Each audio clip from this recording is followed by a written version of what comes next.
네, 안녕하세요. 설일기입니다. 오늘 수요일. 와, 정말 시간 빠르게 갑니다. 다들 오늘 하루 고생 많으셨고요. 오늘은 먼저 이제 후원해주신 분이 계셔서 감사 인사 드리려고 하고요. 캐슬 형님 항상 감사드립니다. 이렇게 매번 이렇게 후원을 해주셔서 항상 너무 감사드리고, 이제 댓글에 말씀하신 부분 한번 제가 좀 깊게 생각을 해보고 한번 추후에 영상을 한번 제작을 해보도록 하겠습니다.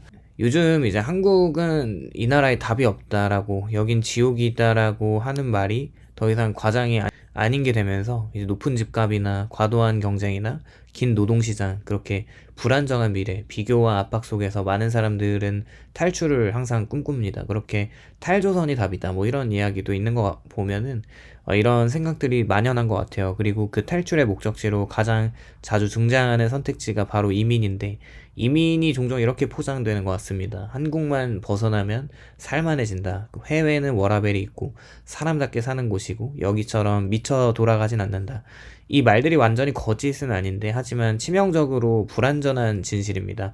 왜냐하면 이 말들 속에는 중요한 전제가 하나 빠져 있기 때문인데, 그 전제가 뭐냐면 바로 어떤 위치에서 그 나라에 들어가냐인 것 같은데, 사람들이 한국을 지옥이라고 느끼는 이유는 단순히 경제적 문제 때문만은 아니죠.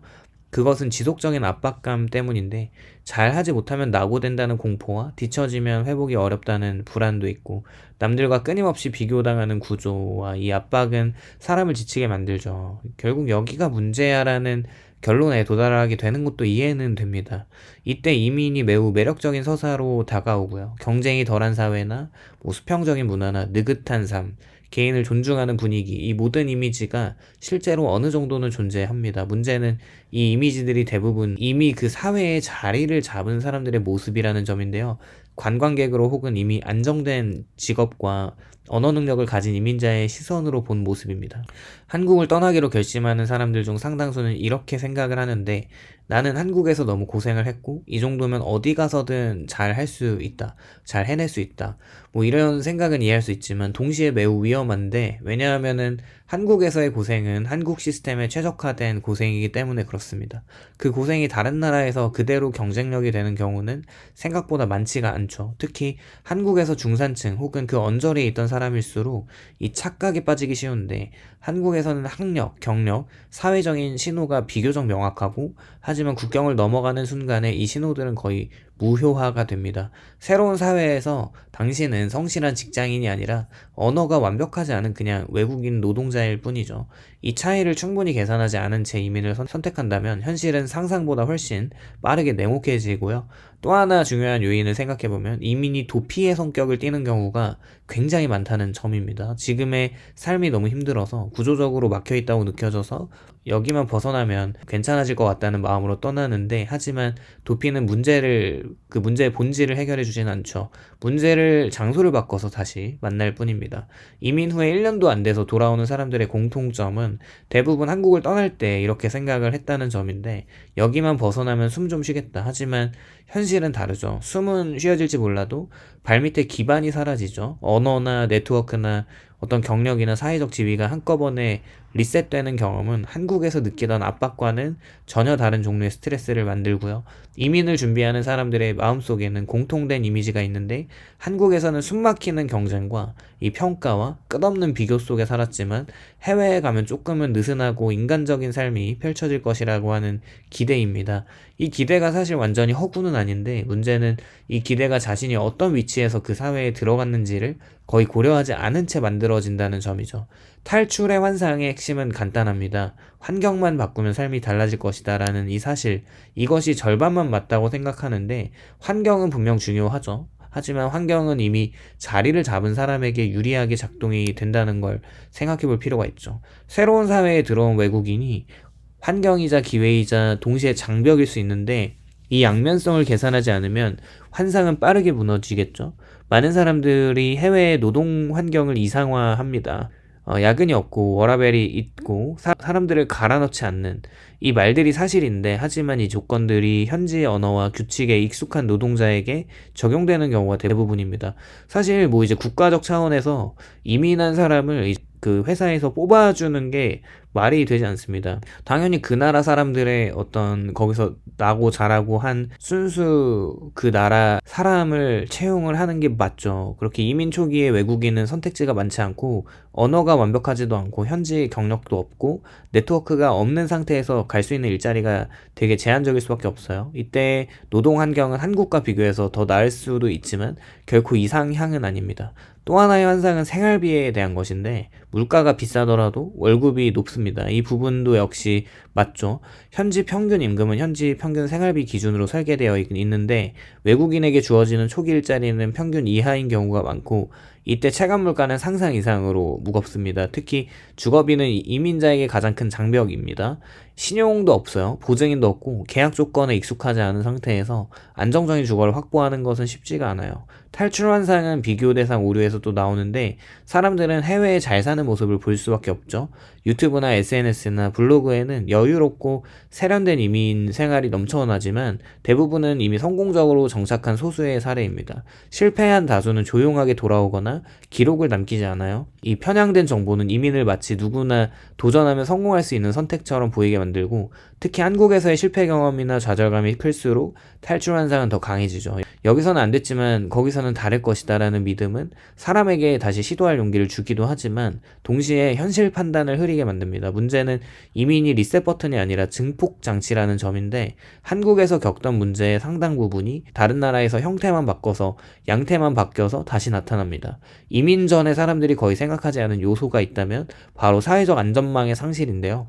한국에서 막 불만이 많고 욕을 해도 사실 의료 시스템이나 가족이나 이 네트워크나 언어나 행정 절차는 사실 우리에게 굉장히 익숙하고 좋습니다. 하지만 해외에서 이 모든 것이 낯설어요. 아플 때, 문제가 생겼을 때, 부당한 일을 당했을 때 도움을 받을 경로를 찾는 것부터가 큰 스트레스가 되고요. 이때 사람들은 깨달을 수밖에 없는 것이 한국이 지옥 같았지만 최소한 익숙한 지옥이었다는 사실을 이 탈출 환상이 결국 한 가지 전제를 숨기고 있는 거죠. 그리고 나는 어디에 가든 경쟁력이 있는 사람이다라는 이 전제가 사실이라면 이민은 기회가 될 수는 있습니다. 하지만 이 전제가 흔들리는 순간에 이민이라는 게 급격히 난이도가 높아지고 그리고 많은 사람들은 이 사실을 현지에 도착한 뒤에야 체감을 합니다. 이렇게 환상이 깨지는데 그렇게 오랜 시간이 걸리지 않고요. 보통 3개월에서 6개월이면 사람은 자신이 생각했던 다른 세상이 실제로는 다른 규칙을 가진 같은 현실이라는 걸 알게 됩니다. 이 깨달음이 1년도 안 돼서 귀국을 결심하게 만드는 첫 번째 균열이라고 생각해요. 이민을 결정할 때 많은 사람들은 생각하는 게 언어는 가서 배우면 되고 일은 어떻게든 잡히겠지. 이 말이 틀리진 않는데 실제로 가서 언어도 늘고 일도 하게 됩니다. 사실 외국에서 2년 정도 저도 살아보고 느낀 것은 언어가 진짜 또 단기간에 갖춰지지 않는다는 것인데 실제로 겪어보면 압니다. 문제는 이 과정에서 동시에 무너지는 것들이 있다는 점이고 그리고 이 붕괴라는 게 생각보다 굉장히 빠르고 생각보다 깊습니다. 가장 먼저 체감되는 것이 방금 말했듯 언어의 벽인데 한국에서 열심히 영어 공부를 해가도 겨우 될까 말까인데 실제로 원어민과 대화를 해보면 그 사람들은 학교에 있는 원어민 선생님처럼 또박또박 듣기 쉬운 딕션으로 절대 말해주지 않아요. 일상 회화 정도는 가능하다고 느꼈던 사람도 현지에서 살아보면 금세 한계를 느낍니다. 문제는 단순히 말을 못 알아듣는 게 아니라 복잡한 설명이 필요한 순간에는 아예 침묵을 선택하고요. 이 침묵은 단순한 불편함이 아니라 정체성의 손실로 이어지죠. 한국에서 나름대로 말을 잘하고 설명도 잘하고 판단을 내렸던 사람이 해외에서는 말이 느린 그냥 외국인 정도가 됩니다. 이 변화가 자존감에 직접적인 타격을 주고요. 언어의 문제는 곧바로 직업의 문제로 또 연결될 수밖에 없는데 현지에서 인정받는 경력은 대개 현지에서 쌓은 경력일 수밖에 없고 한국에서의 학력과 경력은 참고자료 정도로만 취급되는 경우도 많습니다. 혹은 그것도 취급 안 해주고 그냥 별로 신경 안 쓰는 이제 고용주들이 많아요. 특히 전문직이 아닌 경우에 혹은 자격과 라이센스가 필요한 직종이라면 상황은 더 어려울 수밖에 없죠. 이때 많은 이민자들이 자신의 경력과 무관한 일자리를 선택을 할 수밖에 없고요. 여기서 계층의 문제가 또 발생하죠. 한국에서 중산층이었던 사람도 해외에서는 노동시장의 하층에서 출발하는 경우가 많습니다. 직업에 귀천이 없지만 사실 부가가치에 대한 관점에서 보면 단순 노동과 서비스직과 임시직과 계약직, 이 일들이 나쁘다는 뜻이 절대 아니에요. 문제는 자신이 한 번도 살아본 적 없는 계층의 삶을 갑자기 살아가야 한다는 점이죠. 이 변화가 체력보다 정신력을 먼저 소모시키고요. 특히 충격적인 순간은 현지에서 태어나서 자란 사람들과의 비교가 시작될 때인데, 같은 일을 하면서도 그들의 언어와 문화에 익숙하고 네트워크가 있고 장기적인 경로를 그릴 수가 있는 반면에, 이민자는 항상 임시적이고 대체 가능하고 불안정한 위치에 놓여 있는 거를 깨닫습니다.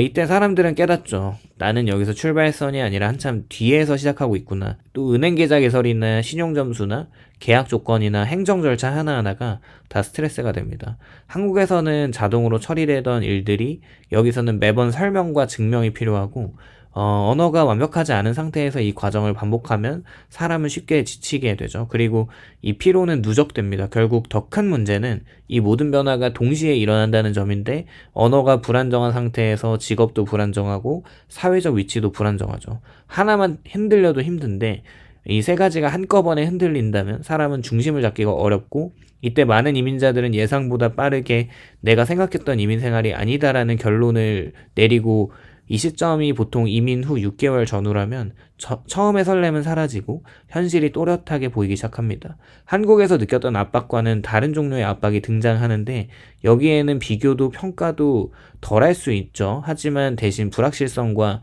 고립감이 자리 잡습니다. 이 압박은 조용하지만 매우 강력하고, 그래서 많은 사람들이 이 시점에서 처음으로 귀국을 진지하게 고민을 합니다. 해외 생활은 분명히 장점이 있어요. 하지만 그 장점은 이미 자리를 잡은 사람에게는 더 크게 작용하죠. 반대로 기반이 없는 상태에서 들어온 사람에게는 그 사회의 냉정한 계층 구조가 먼저 드러나고요. 이 현실을 충분히 계산하지 않은 이민은 한국에서의 불만을 해결하기는커녕 다른 형태의 불안을 더하겠죠. 오늘은 이렇게 한국이 지옥이라고 떠났지만 1년도 안 돼서 다시 돌아온다는 사람들의 현실, 이런 이야기를 한번 해보았는데요. 오늘도 영상에 공감이 되셨다면 좋아요와 구독을 부탁드립니다. 감사합니다.